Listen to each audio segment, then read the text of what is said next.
I stood at the podium in the Plaza Hotel ballroom, 340 people staring at me, and opened the envelope containing DNA results that would prove my sister Victoria had been lying for 18 months. My father's face went from smug certainty to something I'd never seen before. Not quite fear, closer to recognition that he'd made an irreversible mistake. I said into the microphone, my voice carrying to every corner of that glittering room full of Manhattan's wealthiest families, "Check the evidence package your lawyer just received. All of it, every page." My mother reached for her wine glass with a hand that trembled visibly. Victoria, my younger sister, the golden child who'd convinced our parents I wasn't family enough to deserve my inheritance, sat frozen 3 tables away. The envelope I just revealed contained proof that would dismantle every lie she'd built her entire campaign on. "Hello, everyone. Thank you for being here with me today. I want to know where you're watching from, and I want to know if you've ever had someone you loved look you in the eye and tell you that you didn't belong, because that's what this story is about. Not just money, though there's plenty of that. This is about being erased by the people who were supposed to protect you. And what you do when you decide you're done being erased." To understand how I ended up standing in that ballroom with documents that would change everything, I need to take you back to where this all started. Back to when I still believed my family loved me. Back to before I knew what my sister was capable of. My name is Catherine Alina Whitmore. I'm 38 years old. For the first 36 years of my life, I was the responsible daughter, the one who worked quietly, achieved steadily, and never caused drama. My father, Jonathan Whitmore, built a commercial real estate empire worth approximately $90 million. My mother, Diane, came from old Philadelphia money and spent most of her time on charity boards and maintaining the family's social position. Victoria, my sister, is 4 years younger than me. She's been beautiful her entire life in that effortless way that opens doors before you even knock. Blonde where I'm dark-haired, charming where I'm competent. She married a hedge fund manager named Preston Vale when she was 26. They lived in a brownstone in the Upper East Side that my parents bought them as a wedding gift. I started my career in corporate law at Morrison and Fletcher, one of the white shoe firms my father had connections with. I made senior associate by 30. My salary was $270,000 a year, which I know sounds like a lot, but in Manhattan that money disappears fast. I lived in a one-bedroom in Murray Hill and took the subway to work. Victoria drove a Range Rover and had a personal trainer who came to her house 5 days a week. The difference wasn't our earnings. The difference was that our parents supplemented Victoria's lifestyle extensively. They didn't supplement mine. When I asked my mother about it once, she said, "Victoria needs more support. She's building a family. You're just building a career." I met my ex-husband Daniel Chen at a firm mixer when I was 31. He was a consultant at McKinsey, whip-smart, ambitious in a way that matched my own drive. We got married 14 months later in a ceremony at the Yale Club that my parents attended but didn't help pay for. Daniel and I split the cost, $28,000. Victoria's wedding had cost $215,000 and our parents covered every cent. When I mentioned this to my father, he said Victoria's wedding was an investment in family legacy. Mine apparently was just a party. Daniel and I bought a small condo in Astoria. We saved aggressively. We talked about starting our own consulting practice together someday. I thought we were building something. At family dinners, which happened every other Sunday at my parents' Fifth Avenue apartment, Victoria dominated every conversation. She talked about Preston's latest deals, their vacation home in the Hamptons, the private school they were considering for their future children even though she wasn't pregnant yet. My mother hung on every word. My father nodded approvingly. When I mentioned that I'd been asked to lead a major acquisition deal worth $43 million, my father said, "That's nice, Catherine," and turned back to ask Victoria about her interior designer. I felt the dismissal like a paper cut, small, precise, stinging. The pattern was established early. Victoria's accomplishments, even minor ones, received effusive praise. Mine received polite acknowledgement. When Victoria took a part-time position at a gallery in Chelsea, my mother called everyone she knew to announce it. When I made partner track at Morrison and Fletcher at 34, younger than most associates ever achieve it, my father said, "Well, you've always been a hard worker. Not brilliant, not exceptional, a hard worker. The kind of thing you say about someone reliable but unimpressive." I smiled, I thanked him. And that night I closed a 7-figure deal for a client who sent me a bottle of champagne that cost more than my father's watch. I didn't tell him about it. The family trust fund was established when I was 16. My grandfather, Arthur Whitmore, had built the foundation of the family wealth in commercial development in the 1970s. When he died, he left everything in a carefully structured trust meant to support his grandchildren. The terms were specific. Victoria and I would each receive $650,000 when we turned 35. The remaining assets would be distributed based on our parents' discretion. My 35th birthday came and went. I received a card from my mother with a check for $500 tucked inside. No mention of the trust. When I asked my father about it during a Sunday dinner, he said the timing wasn't right. Markets were volatile. They decided to delay distribution for both of us. I accepted this. Victoria didn't even ask. She didn't need to. Preston made enough money that $650,000 was just a nice bonus, not life-changing. What I didn't know then was that Victoria had already received her distribution 8 months earlier, the full amount, $650,000 deposited into an account under her name. My parents had lied to me directly. They'd looked me in the eye and told me the money was delayed for both of us while Victoria was already spending hers. I found out by accident 15 months later when Victoria mentioned in passing that she'd used part of her trust distribution to invest in Preston's friend's tech startup. She said it casually, like I obviously knew, like it wasn't information that would shatter my understanding of my place in the family. I kept my face neutral. I said that sounded like a smart investment. Then I went home and pulled up every family trust document I could access. That was the first moment I stopped being a daughter and became an investigator. The documents confirmed it. Victoria had received full distribution on her 35th birthday. My distribution had been indefinitely delayed with a note citing concerns about my financial stability. I had a six-figure salary, excellent credit, and zero debt beyond my mortgage. Victoria had never held a full-time job in her life, but she was married to Preston, and Preston represented the kind of dynastic wealth my parents valued. I represented hard work and independence, which apparently was less impressive. I made copies of everything. I didn't confront anyone. I filed the documents in a folder I labeled estate planning and started watching more carefully. The second betrayal came 4 months later at Victoria's birthday party. She turned 39 that year. My parents threw her a celebration at the River Cafe with 120 guests. The Brooklyn Bridge glittered behind us. Daniel and I arrived on time, brought an expensive gift, smiled for photos. Halfway through dinner, my father stood to give a toast. He talked about Victoria's grace, her beauty, her ability to create a warm home. He talked about how proud he was of the woman she'd become. Then he said, and I'm thrilled to announce that we've established an additional trust for Victoria and Preston's future children, $2 million to ensure our grandchildren have every advantage. The room applauded. Victoria cried delicate tears. Preston shook my father's hand. My mother beamed. I sat there with my wine glass halfway to my lips, doing math in my head. $2 million for grandchildren who didn't exist yet. I hadn't even received the $650,000 I was legally entitled to from my grandfather's estate. Daniel reached under the table and squeezed my hand. He knew. He'd been watching this pattern as long as I had. After dinner, I approached my father near the bar. I kept my voice low and pleasant. I said, Dad, I'm happy for Victoria, truly. But I'm still waiting for my trust distribution. It's been over 3 years now. He looked at me like I'd asked him for spare change. Catherine, we've discussed this. Your situation is different. Different how? You're not building a family legacy. You're focused on your career. The trust is meant for family. I am family. You know what I mean. He turned away to greet someone else. Conversation over. Dismissed. I stood there for 30 seconds, then walked back to my table.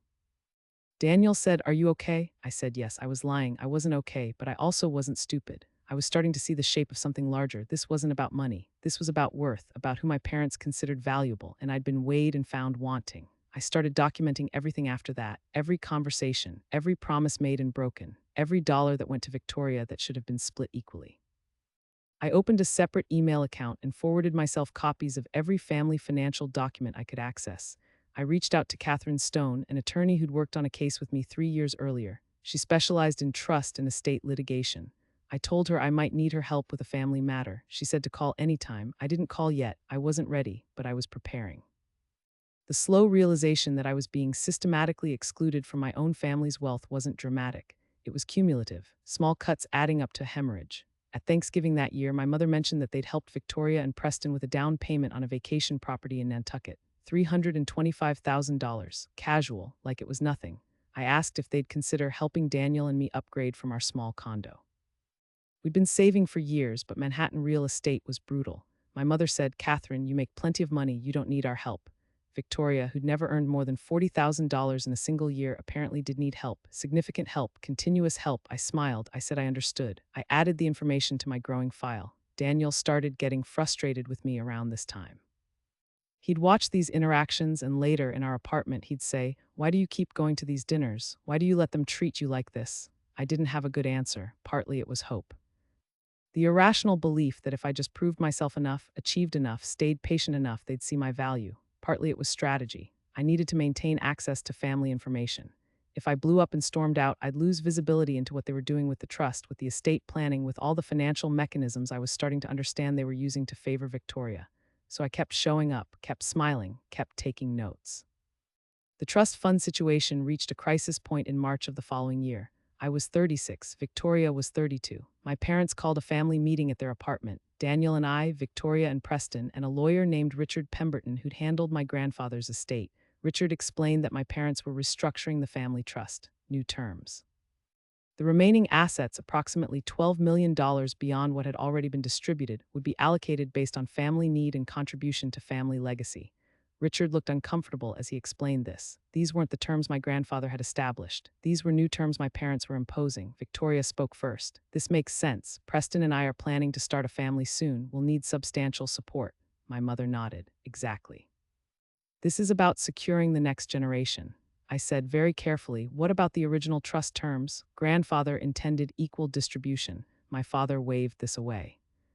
Your grandfather's circumstances were different. We're adapting to current needs.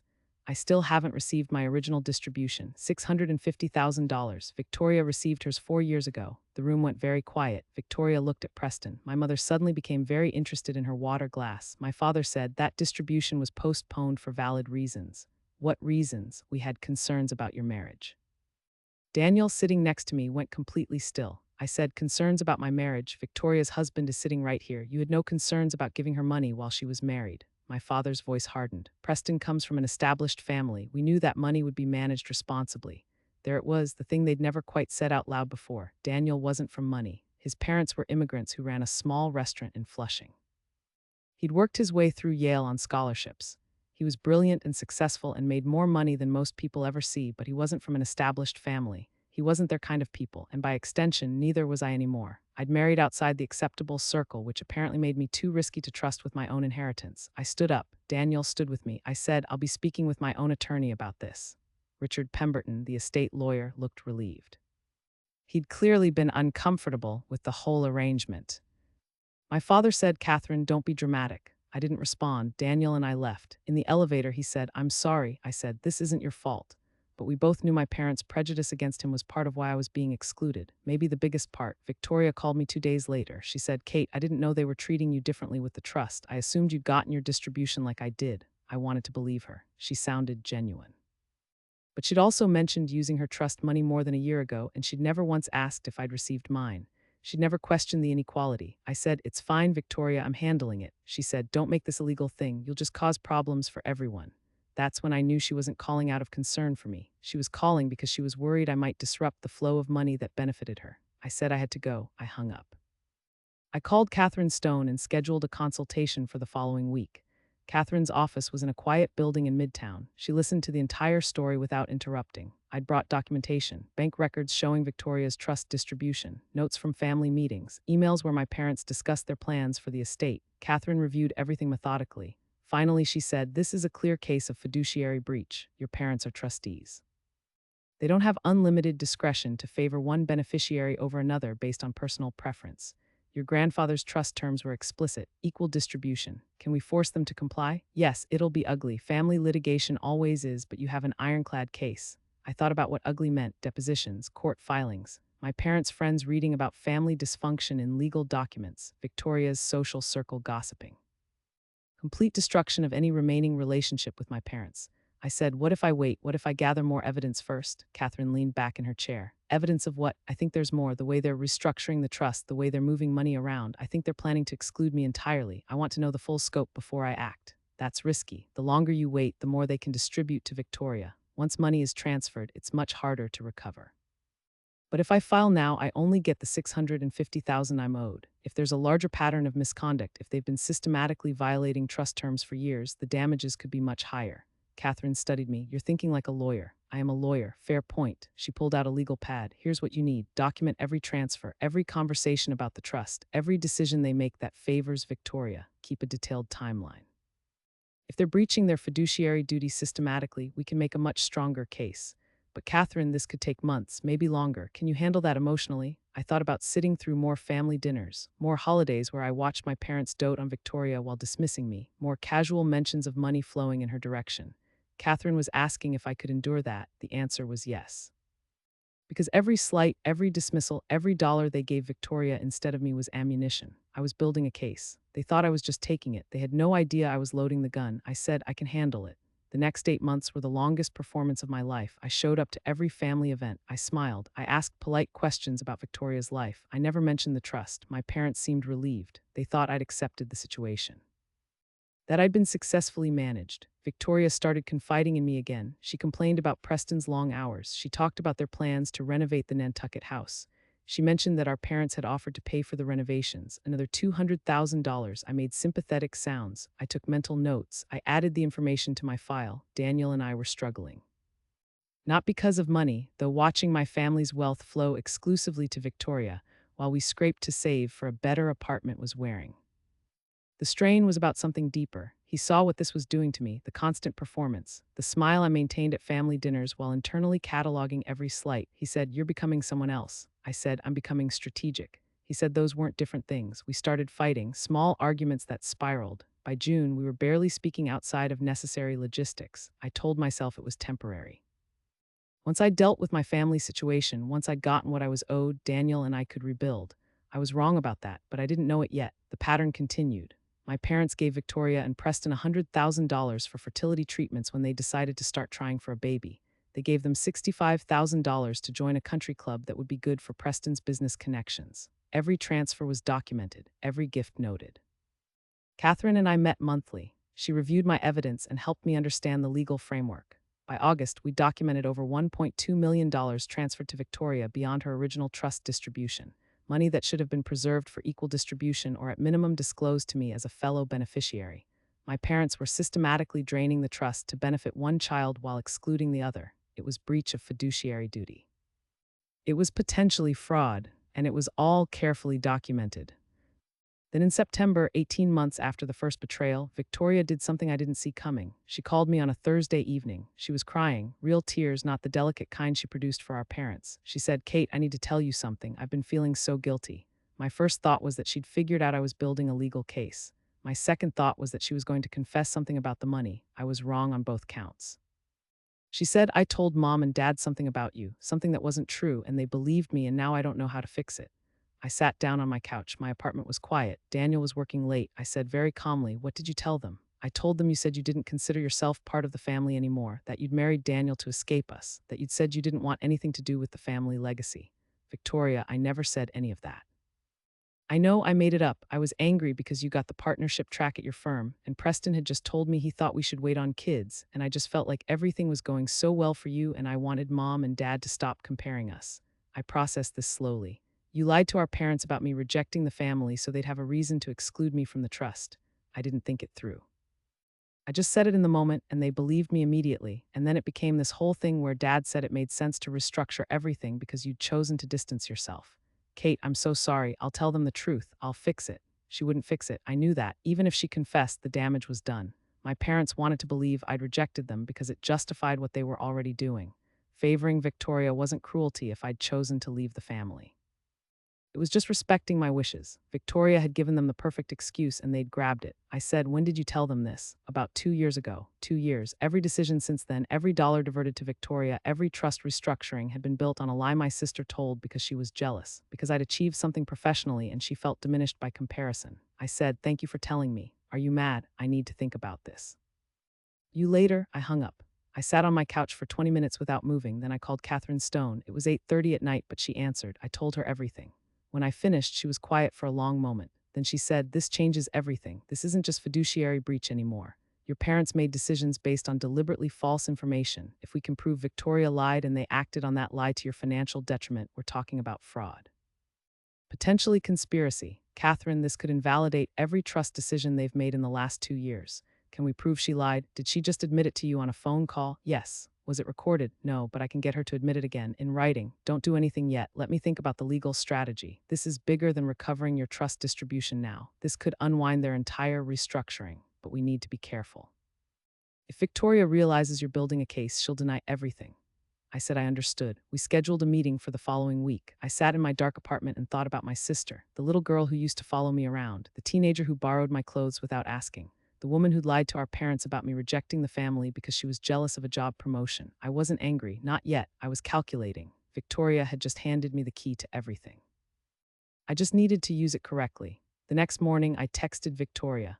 I said I understood why she told our parents what she did, that I wasn't angry, that I knew family dynamics were complicated. She responded immediately with relief and gratitude. Over the next 2 weeks, I carefully encouraged her to discuss it more. I met her for coffee. I let her explain her feelings, her jealousy, her guilt. I recorded nothing. I pushed for nothing. I just listened and made empathetic sounds while she confessed the whole story in detail. How she'd told our mother first during a shopping trip, how she'd embellished it when our father asked about me, how she'd suggested I'd said the family legacy was outdated and I wanted no part of it. She'd created an entire narrative. Our parents had believed every word. At our second coffee meeting, I said, "Have you told them the truth yet?" She looked down at her latte. "Not yet. I'm afraid they'll be angry with me." I said gently, "Victoria, this has real consequences for me. The trust, the estate planning, all of it is based on something that isn't true." She started crying. She said, "I know, I'll tell them, I promise, just give me time to figure out how." I said, "Okay." I gave her time. I knew she'd never tell them. She was too afraid of losing their favor, but I needed her to believe I thought she might. I needed her comfortable and confiding, because every conversation we had, she gave me more details, more specifics about what she'd said and when. More evidence of the deliberate lie that had set everything in motion. Catherine and I met weekly now. She was building the case methodically. We had documentation of every financial transfer. We had the original trust terms from my grandfather. We had emails where my parents explicitly referenced my supposed rejection of the family as justification for excluding me. And we had Victoria's confession, given to me in private, that she'd lied. Catherine said we need it in writing. "Can you get her to text you about it?" "Email?" I said I thought I could. The next time Victoria and I met for coffee, I steered the conversation back to the lie. I said I was thinking about talking to our parents myself, clearing the air. She panicked. She said, "Please don't, not yet, let me handle it." I said okay, but asked her to at least acknowledge in a text that she'd told them things that weren't true. She hesitated. Then she picked up her phone and typed it right there.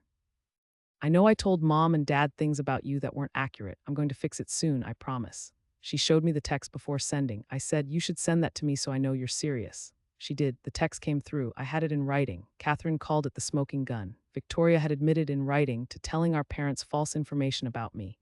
Information our parents had used to justify financial decisions affecting millions of dollars. We had everything we needed. Catherine said, "We can file whenever you're ready." I asked how long the case would take. She said probably 2 years. Depositions, discovery, potentially a trial. It would be expensive. It would be brutal. My parents would fight with everything they had. I said I understood. I asked if there was any way to resolve it without litigation. Catherine said you could confront them privately, present the evidence, see if they'll agree to a settlement. I thought about it. A private confrontation would be faster, less public. But it would also give them time to prepare defenses, to restructure assets, to potentially move money beyond my reach. I said, "I want to wait a little longer." "For what?" "I want to know if they're planning anything else, any other transfers, any other ways they're going to exclude me." Catherine looked at me carefully. "Catherine, at some point you need to act. You can't just document forever." "I know, I just want to be sure I have everything when I do." What I didn't tell her was that I wasn't just gathering evidence anymore. I was waiting for the perfect moment. The moment when confronting them would have maximum impact, when the reveal would be most devastating, when they'd be most exposed. I didn't know what that moment would look like yet, but I'd know it when I saw it. In the meantime, I kept showing up to family dinners, kept smiling, kept playing the role of the dismissed daughter who'd accepted her place. My parents had no idea what was coming. Daniel and I separated in November, not officially. We didn't file anything, but he moved out of our apartment and into a corporate rental in Battery Park. He said he couldn't watch me do this to myself anymore. The constant performance, the obsessive documentation, the way I'd prioritized building a case against my family over our marriage. I wanted to argue. I wanted to say this was necessary, that once it was over, we could focus on us. But he was right. I'd chosen this path. I'd chosen revenge over partnership. We agreed to revisit things after the holidays. Both of us knew we wouldn't. I added his absence to my list of things my parents owed me for. If they hadn't systematically excluded me, if Victoria hadn't lied, if they'd just honored my grandfather's trust terms, none of this would have happened. They'd cost me my inheritance. Now they'd cost me my marriage too. Christmas that year was at my parents' apartment. The tree was 12 feet tall. Everything glittered. Victoria and Preston arrived with gifts wrapped professionally. I brought wine and smiled until my face hurt. Over dinner, my father announced that they'd decided to establish a foundation in the family name. They were seeding it with $5 million. The foundation would support arts education. Victoria would serve on the board. Preston would handle investments. My mother would be president. They'd already filed the paperwork. I said, "That sounds wonderful." My mother said, "We thought about asking you to be involved, Catherine, but given your distance from the family, we didn't think you'd be interested." I said, "You're probably right. Under the table, my hands were shaking, not from hurt, from rage. They just moved $5 million into a private foundation they controlled, money that should have been part of the trust estate, money that was legally mine as much as Victoria's. They'd done it casually. Announced it over roast beef like it was a charitable impulse. I excused myself to the bathroom and texted Catherine. They just moved $5 million into a private foundation. She responded immediately. Do not react, document everything. This is exactly the kind of maneuver that proves bad faith. I splashed cold water on my face, looked at myself in the mirror. The woman looking back was someone I barely recognized, harder, colder, strategic. I went back to dinner. I asked polite questions about the foundation's mission. I complimented Victoria on her board position. I played my part perfectly. New Year came and went. Daniel and I met for coffee in January. He'd started seeing someone, a woman from his consulting firm, someone who didn't come with family trauma and revenge plans. He was kind about it. He said he still cared about me, but he needed to move forward with his life. I said I understood. I did understand. I'd chosen this. Catherine and I filed for divorce in February. It was quick and amicable. We had a prenup, no kids, nothing complicated. We split our assets and walked away. I moved to a smaller apartment in Brooklyn Heights. One bedroom, big windows, a view of the bridge. I could have afforded better, but I was saving money now, preparing for what came next. Everything I had was going toward the legal fight I knew was coming. By March, I'd been documenting my family's financial manipulation for almost 2 years. Catherine and I had a case file that was 3 inches thick. Every trust distribution to Victoria. Every gift from our parents, every restructuring of estate terms, every conversation where they'd reference my supposed rejection of the family, and we had Victoria's text confession, the lie that started everything. Catherine said, it's time, we have everything we need, more than we need. If we wait longer, they might move more assets beyond reach. I agreed. We started drafting the complaint, breach of fiduciary duty, fraud, conspiracy, unjust enrichment. We were suing my parents and Victoria. We were seeking full accounting of all trust assets. We were demanding my original distribution plus damages for every transfer made based on false information. The total claim was approximately $8 million. Catherine said, once we file this, there's no going back. Your family will never forgive you. I said, they already don't value me. I'm just making sure they can't profit from that anymore. We were days from filing when my mother called. She said my father had been diagnosed with early-stage Parkinson's disease. Treatable, manageable, but serious. She said they wanted to have a family meeting to discuss estate planning in light of his diagnosis. She said it was important that everyone be there. I agreed to come. I didn't tell her I'd be bringing my attorney. The meeting was scheduled for April 15th at their apartment, 2 days before we planned to file the lawsuit.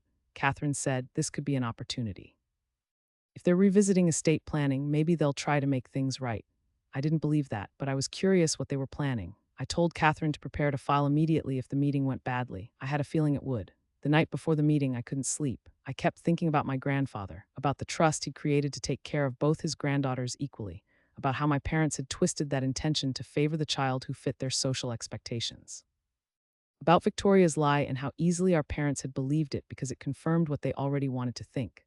I thought about the last 2 years, the performance, the documentation, the dissolution of my marriage, everything I'd sacrificed to build this case, and I thought about tomorrow. Whatever my parents were planning, whatever they wanted to announce, I was ready. I had evidence. I had legal strategy. I had Catherine Stone, one of the best trust litigators in New York.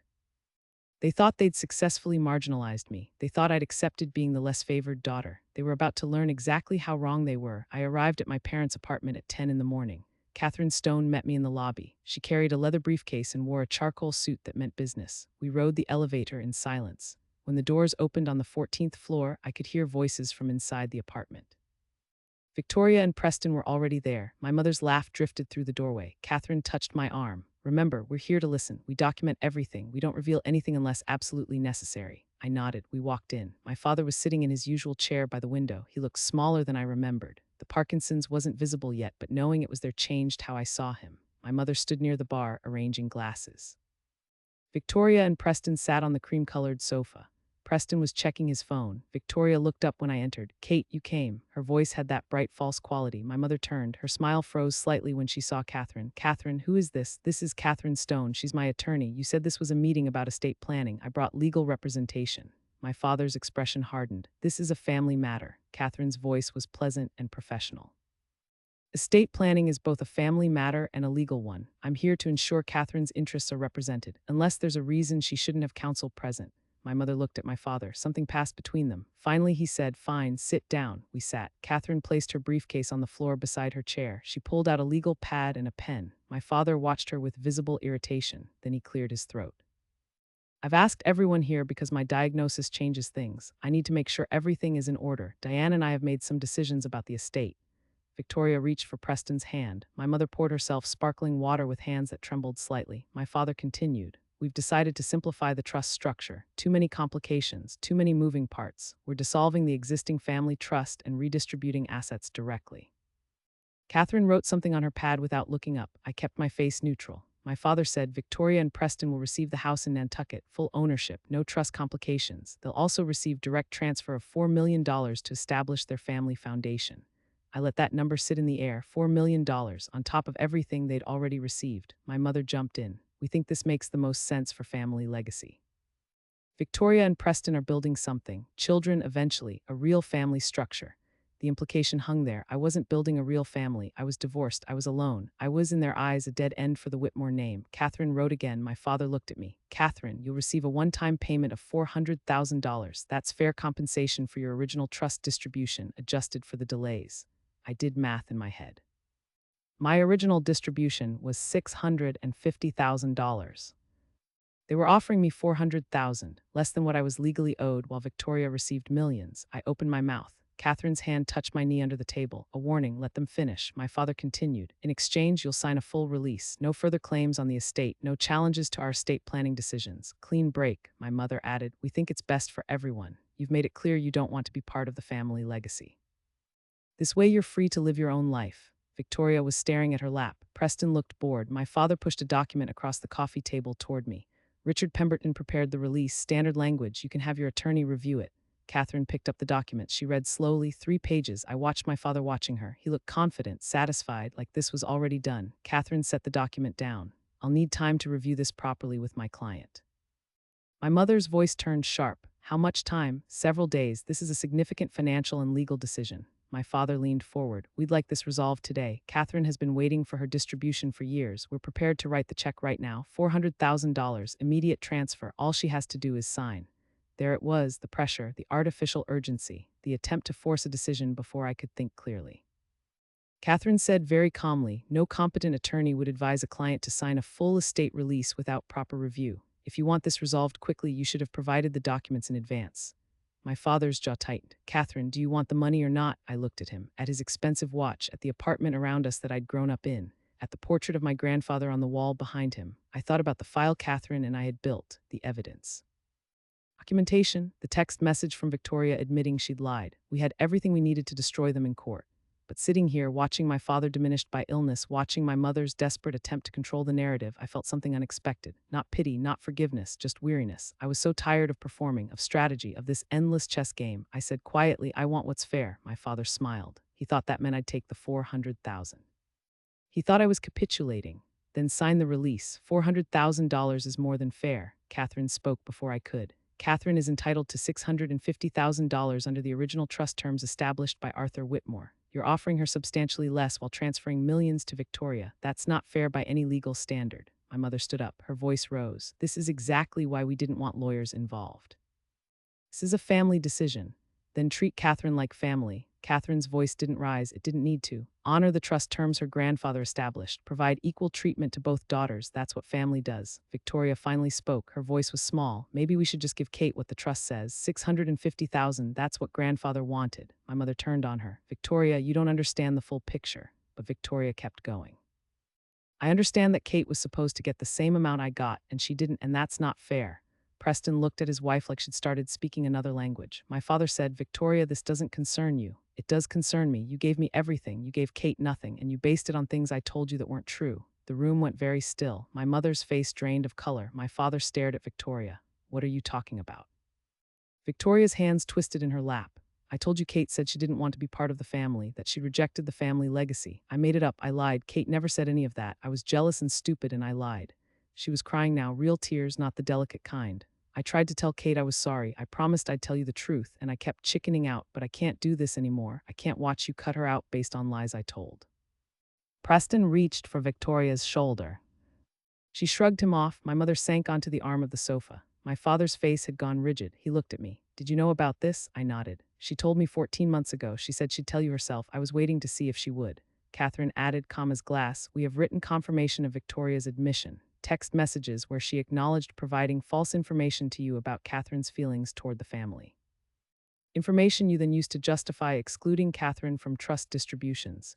My father's hands gripped the arms of his chair. This doesn't change anything. We made financial decisions based on the information we had at the time. Catherine smiled. It wasn't a friendly smile. Actually, Mr. Whitmore, it changes everything.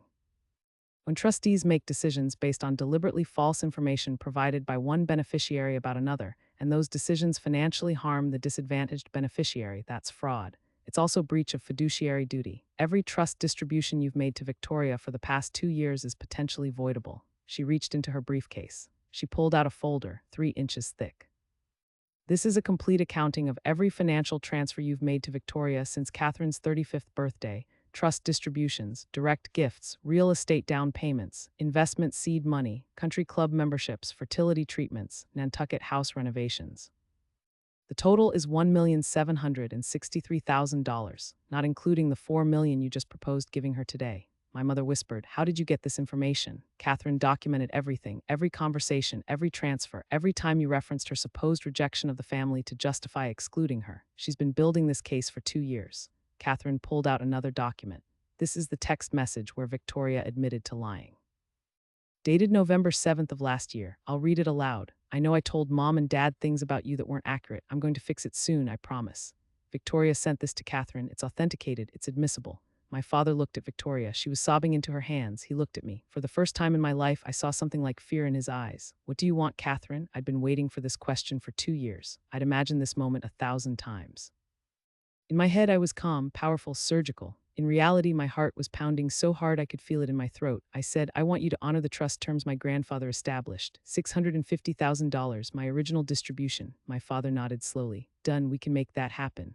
I want full accounting of all trust assets, complete transparency, no more secret restructurings. No more private foundations funded with money that should be in the estate."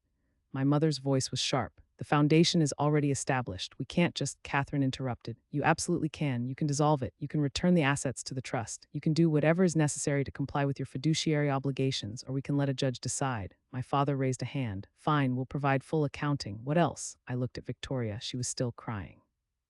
I felt nothing looking at her, not anger, not sympathy, just a kind of empty recognition that we'd never really been sisters, not in any way that mattered.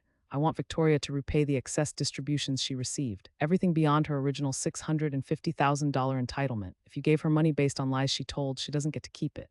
Victoria's head snapped up. "Kate, please," I said. "I was sorry. Sorry doesn't give me back the years you cost me.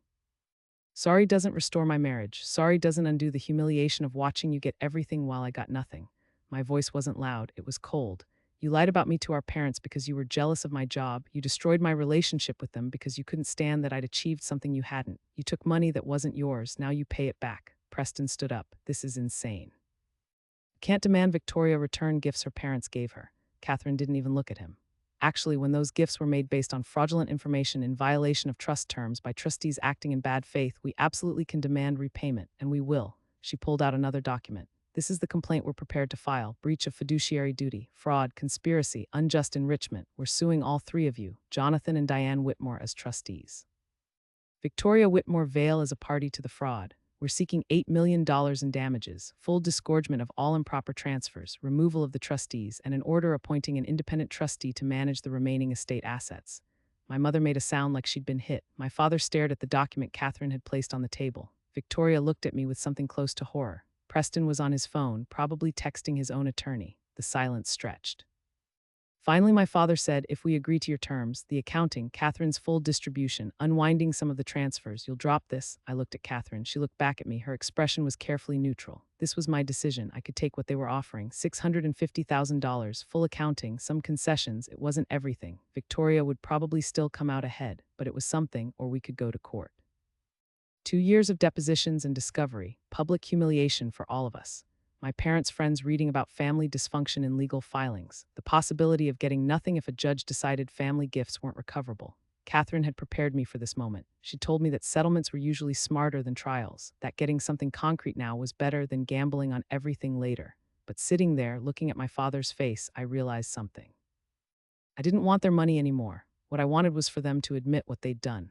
I wanted them to say out loud in front of witnesses that they'd treated me like I didn't matter. that they'd favored Victoria because she fit their idea of what a daughter should be, that they'd taken my grandfather's legacy and twisted it into something he never intended. Money wouldn't give me that. A settlement wouldn't give me that. Only a public reckoning would. I stood up. Catherine looked surprised.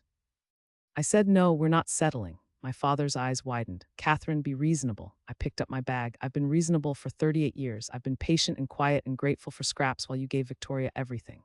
I documented it because I thought maybe if I showed you the evidence, you'd care, you'd fix it, but you don't care, you never cared. This meeting was just another manipulation, another way to control me." My mother stood. "We're offering you money, real money.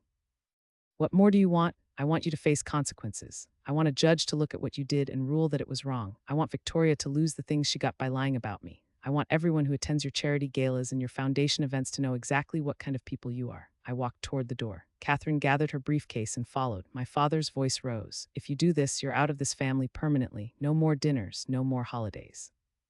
You'll never see us again." I turned back. "Dad, I haven't been part of this family since the day Victoria lied and you believed her without even asking me if it was true. You chose her. You've always chosen her. Now I'm choosing me." I walked out. Catherine caught up with me in the hallway. The elevator was taking too long. I could hear my mother's voice rising inside the apartment. Victoria was still crying. Catherine pushed the elevator button again. "That was incredibly brave." I shook my head. "That was incredibly stupid. We could have settled, gotten the money, been done. Maybe, but you would have spent the rest of your life knowing you'd let them off easy." The elevator arrived. We stepped in. As the doors closed, I heard my father shouting my name. His voice was angry, desperate. I didn't look back. Catherine and I filed the lawsuit 3 days later. Federal Court, Southern District of New York. The complaint was 47 pages long. Every instance of breach of fiduciary duty spelled out in detail. Every transfer to Victoria documented with bank records. Victoria's text message admitting she lied included as Exhibit A. We served my parents and Victoria simultaneously on a Tuesday morning. Catherine said the process server reported that my mother opened the door in her bathrobe and nearly fainted. Victoria apparently refused to answer her door, so the papers were left with Preston. My father was served at his office. His assistant called Catherine's office 3 times that afternoon demanding to speak to me. Catherine told her all communication had to go through legal counsel. The media picked up the story within a week, not major outlets, but the society blogs that tracked wealthy Manhattan families noticed when a Whitmore sued other Whitmores. The headlines were predictably dramatic. Family fortune feud, Whitmore daughter claims fraud. Trust fund betrayal, sister's lies cost heiress millions. My mother's charity friends started calling her. I know this because 2 of them reached out to me through LinkedIn, carefully worded messages saying they'd always thought I was the talented one. I didn't respond. My father's business associates began distancing themselves. A partnership deal he'd been working on fell through. I heard about it from a former colleague who still moved in those circles. Victoria called me 6 times in the first week after we filed. I didn't answer. She left voicemails. The first one was angry. How dare I sue her? How dare I drag Preston into this? Did I want to destroy her marriage? The second one was pleading. She'd apologized. She'd told the truth finally. Wasn't that enough? The third one was desperate. She'd miscarried 2 weeks earlier. She hadn't told anyone yet. The stress was killing her. By the 6th voicemail, she was just crying. No words, just broken sounds. I listened to each message once, then I deleted them. Catherine said not to respond. Any communication could be used against me later. Discovery was brutal. My parents' attorneys were from Cravath, one of the most aggressive firms in New York. They fought everything. Every document request became a battle. Every deposition date required 3 rounds of negotiation. They demanded my financial records going back 10 years. They demanded my therapy records. They demanded emails between me and Daniel from our marriage. They were looking for anything that could paint me as unstable, vindictive, or financially irresponsible. Catherine fought back just as hard. We demanded every bank statement from my parents' accounts, every trust document, every email mentioning my name or Victoria's, every calendar entry for meetings with Richard Pemberton, their estate attorney. The depositions started in July. My father went first. He sat across from Catherine in a conference room at her firm and spent 7 hours being methodically destroyed.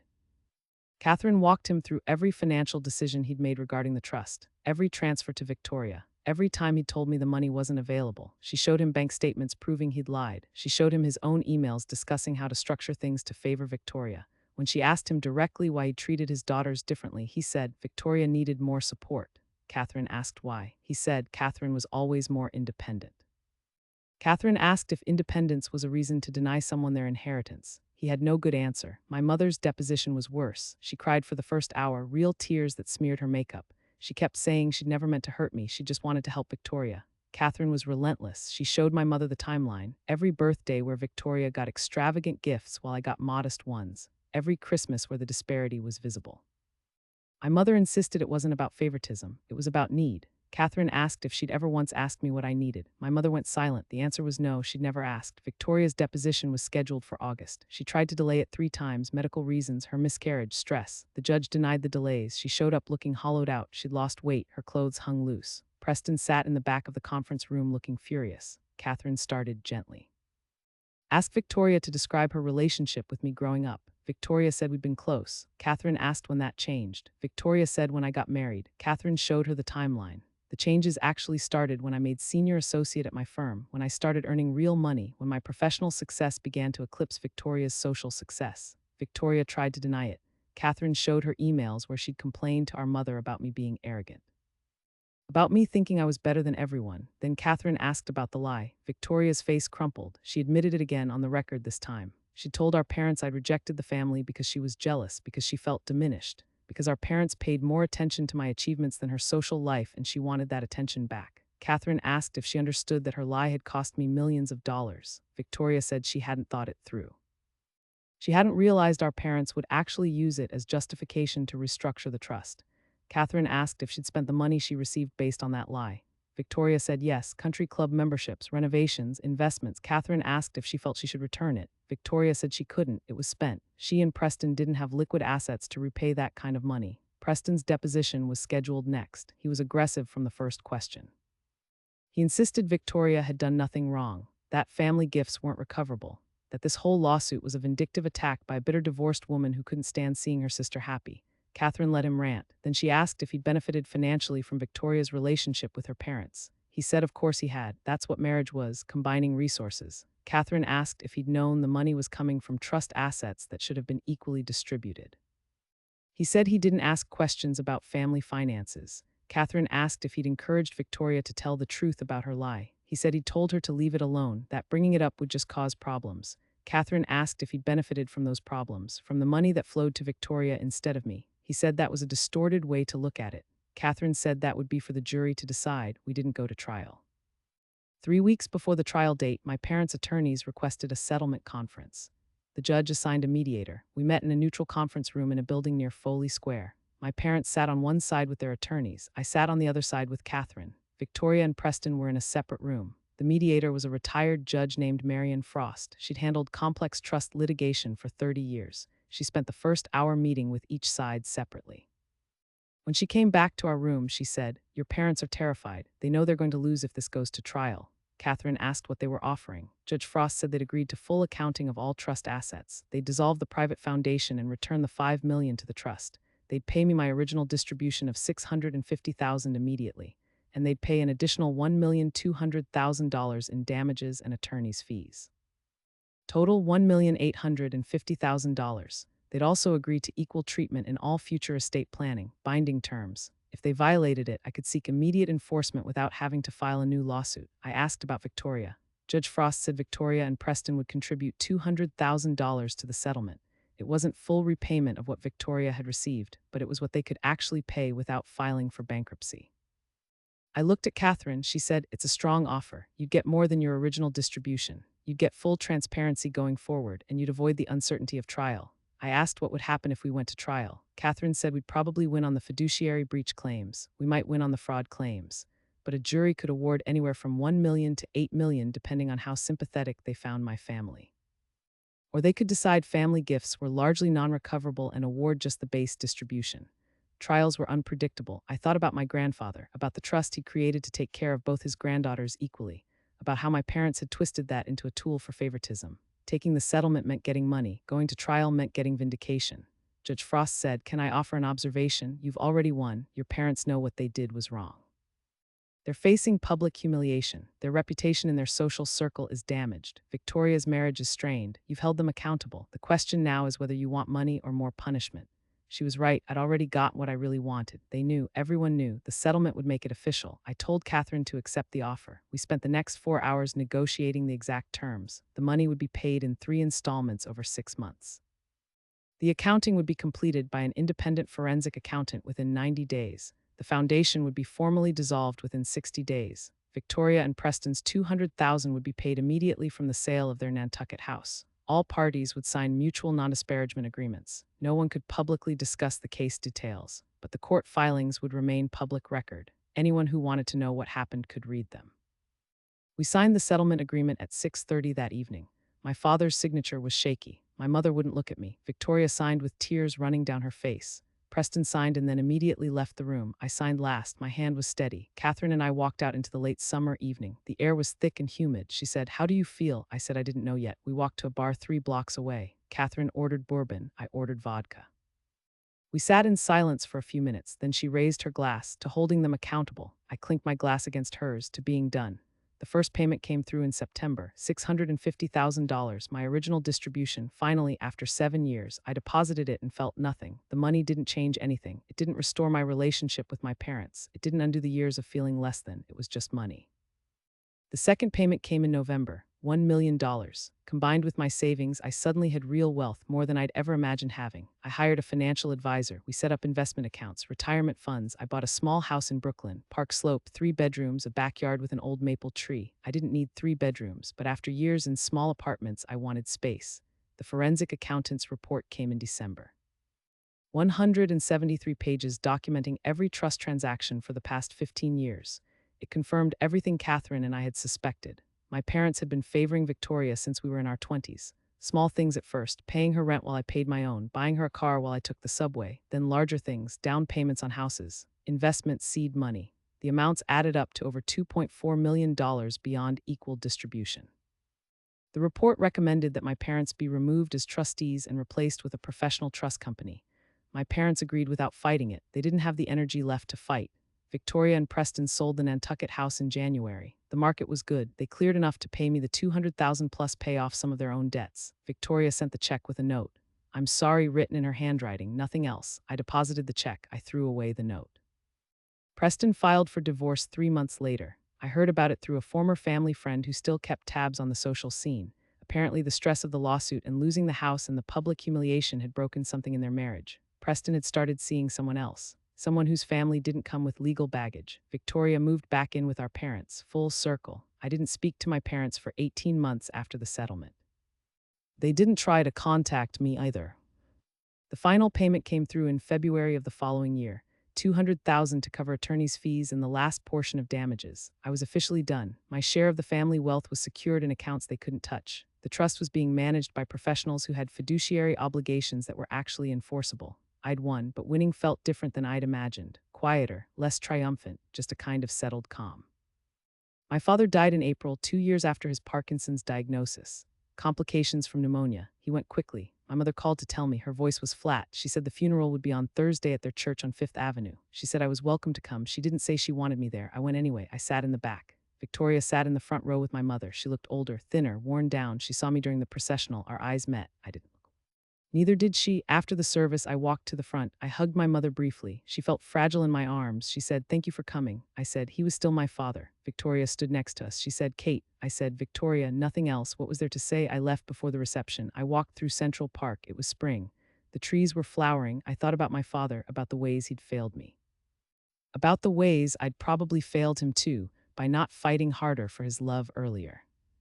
About how we'd ended up strangers who shared DNA and history but nothing that mattered. I thought about my grandfather, about how his money was supposed to bring the family together. Instead, it had torn us apart. Money always does that. It reveals what people value, what they're willing to do to get it, what they're willing to sacrifice to keep it. The estate was settled 6 months later. My father left everything to my mother. She inherited the apartment, his remaining assets, his share of the ongoing trust. The trust distributions continued according to the settlement terms. Equal treatment, professional management, everything my grandfather had wanted from the beginning. My mother and I have dinner once a year now, always at a restaurant, neutral ground. We talk about safe things, the weather, books we're reading. We don't talk about Victoria. We don't talk about my father. We don't talk about the lawsuit or the settlement or the years of favoritism.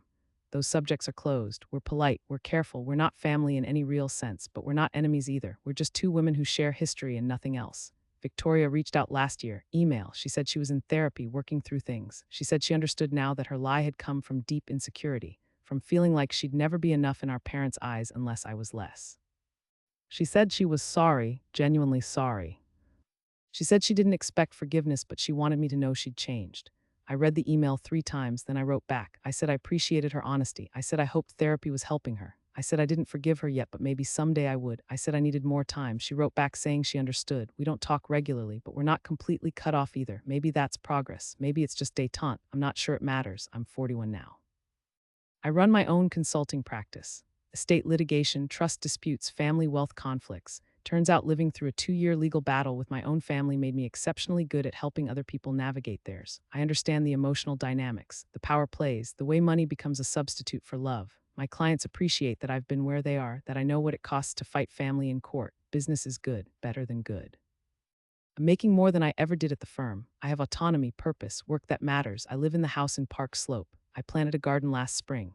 Tomatoes and herbs and flowers I can't name yet. I'm learning. I have a cat named Margaret after the Supreme Court Justice. She's orange and opinionated and sleeps on my desk while I work. I date occasionally, nothing serious. I'm not sure I'm built for serious anymore, or maybe I just haven't met someone who makes me want to try. Either way, I'm okay alone.